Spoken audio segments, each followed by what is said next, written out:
Blessings all around. It is December 4th, 2022 at about 3:47 in the afternoon in Birmingham, Alabama. And this is episode 3 of the Freeman's Astrology vlog. Today I'm going to talk about the upcoming full moon, which is a very, very interesting configuration that we'll get into. First, I want to tell you about the day I had yesterday, December 3rd. Now, at Books, Beans, and Candles, MS, in Birmingham, Alabama, the best little metaphysical shop in Alabama, fight me or don't,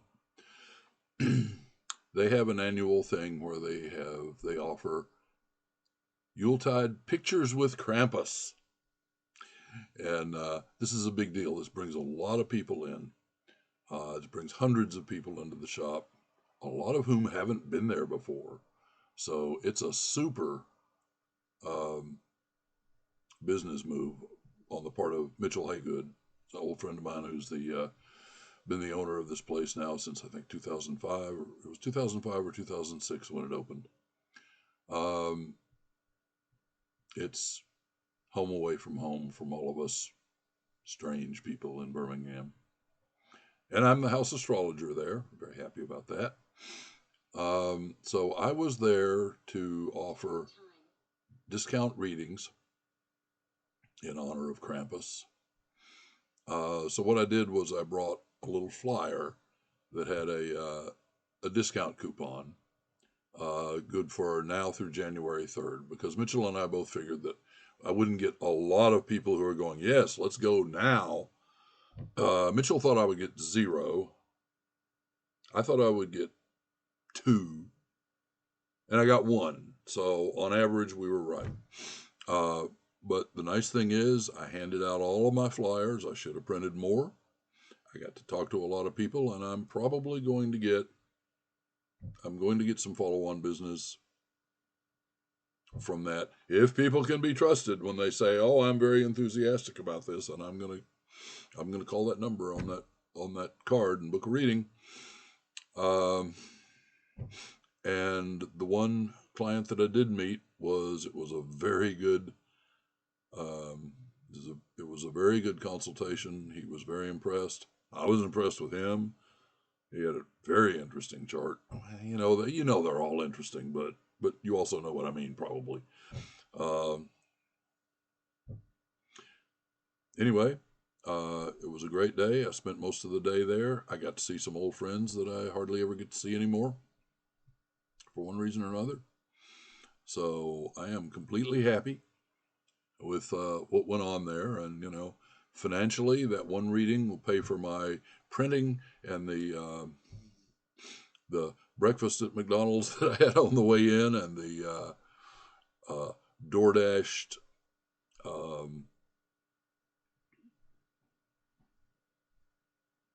grape leaves that I got from Macarios up the road for lunch. Just exactly a wash, but then I got all that other good exposure, and got to talk to people, and so I think it's going to work.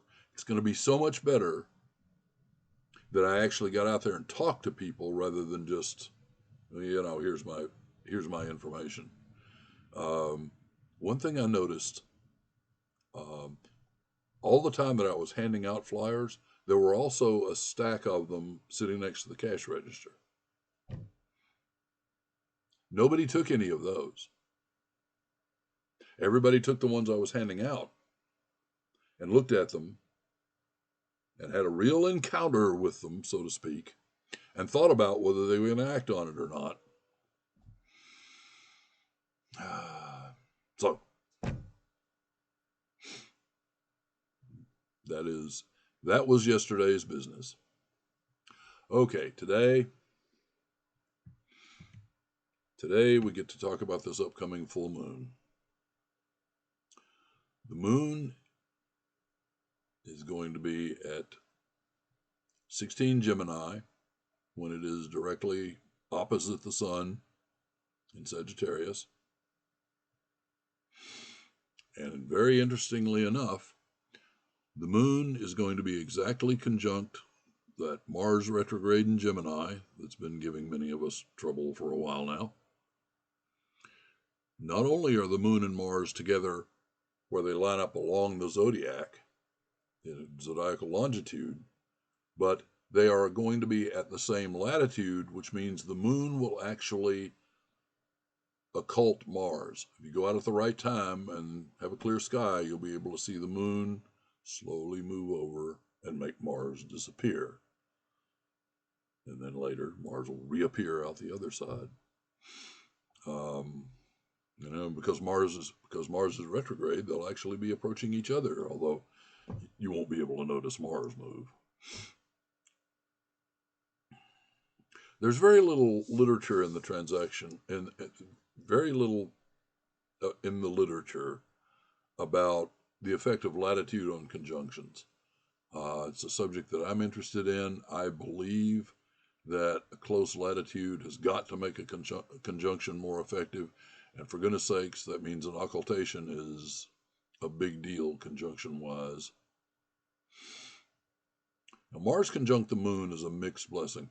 It may incline us toward outbursts of temper and impulsive actions. But it can also be harnessed to fuel great effects to improve the body, the mind, the home, your business. Opposing the sun in a fire sign, it may incline toward rash action, or the sun can lead, resulting in great accomplishments. It's important to see what houses in your chart are covered by Gemini and Sagittarius, as this will indicate what areas of life are affected. It's interesting that when the moon is very near the full, the lots of fortune and spirit land in the 7th house, regardless of what sign rises, because of the way they're calculated. Besides marriage and partnerships in general, the 7th house talks about things concluded and the honors received as a result. So about endings, and of course every ending comes with a new beginning. About honors and recognition. So we may expect, some of us will expect to see a good bit of that. This goes with the sense of fulfillment and completion that we feel from the full moon naturally. If you stand under a culminating full moon, you can feel this in your bones. I remember a ceremonial occasion where I was doing exactly that, doing a lunar mansion invocation with a group of people, a very good group of people, under a full supermoon in June. And yeah, it was a wonderful occasion. Now, the Mercury-Venus conjunction that was active at the previous new moon has finally separated. Moon-Mars can always encourage busy minds and bodies. It's also a signature for conflict and aggression. Benito Mussolini, who was born with the moon conjunct Mars in Gemini in the 7th house, was a brawler and a dueler in his youth. Our challenge during this conjunction is to channel the lively energy of Mars in constructive directions. I'm reminded of the Orphic hymn to Ares, where Ares is importuned to turn his energy to the work of Demeter instead of war. This is exactly what we are called upon to do. Make it worthwhile. Try to make all that Mars energy channeled toward things that are not destructive. I know some of you can manage to do that. Yeah, I know some of you can manage not to, too. Good luck with that, though. In this chart, Saturn and Jupiter are the two most dignified planets. Saturn is the final dispositor of Mars and the Moon, and Jupiter of the Sun. The Moon and Mars are in the terms of Venus, and the Sun is in the terms of Mercury. This all seems to want to ameliorate the effects of Moon Mars and Sun opposite Mars. They're all beneficial. The Moon is going to conjoin Uranus and square Saturn on December 5th, while Saturn is still in its seemingly interminable square to Uranus. It picks up a trine to Pluto on the 6th, and then it conjoins Mars and trines Saturn before perfecting its opposition to the Sun. Mars has been the villain of the recent space weather since it entered Gemini on August 20th, when it was also accompanied by the moon. Austin Coppock described this as a cluster munition full moon, and I see why. We've been suffering with Saturn and Uranus for years now. The current Saturn-Uranus square started in February 2020, and so corresponded to a lot of the worst parts of the COVID pandemic and other ugly things that happened. Recently, we've been having difficulties with Mars. I think I may have already mentioned something in my personal business that perfectly corresponded with a slow Mars conjoining my lot of fortune and squaring my natal Mars.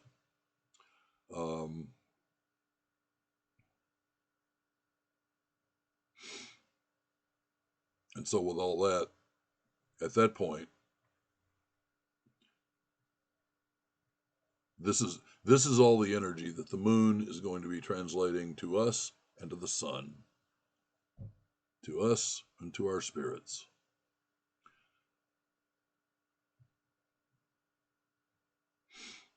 As usual, how this affects you directly depends on how it hits your chart and whether you're prepared for it. How do we deal with rough space weather like this? I never tire of recommending meditation, which makes some space for you to respond with compassion for everyone, including yourself. And knowing the planets and how you respond to them will help you to know when you're reacting normally versus overreacting. And there's comfort in knowing that what may seem like a terrible experience is actually just yet another manifestation of the cosmos. And in remembering that all of them eventually pass and leave opportunities in their wake. If the cosmos slams the door in your face, jump out the window. Most people can't do this entirely alone, so do consider getting a consultation. In case you happen to know a good astrologer. Maybe you saw one on YouTube recently.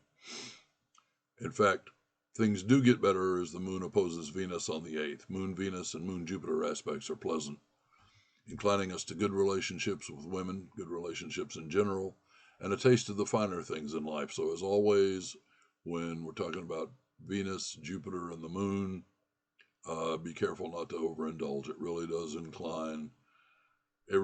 incline us to go, oh, what the heck? Have another dessert, have another drink, have another whatever. And it's usually more than is good for us. There is one more martial note struck, as the moon is going to be conjoining the warrior star Betelgeuse, that red, unstable star in Orion. Then on December 29th, we get a reprise of the Mercury-Venus conjunction, just as the moon conjoins Jupiter. You can look at my video titled Episode 2, Freeman on the November 22 Mercury-Venus conjunction, etc., for analysis on that. So, I think this was kind of brief and breezy, but I'm not trying to make marathon videos here, so I'm going to leave you with that. You can look in the description of the video for information on my offerings and how to get in touch with me. And y'all have a wonderful day, and do the best you can with this full moon, all right?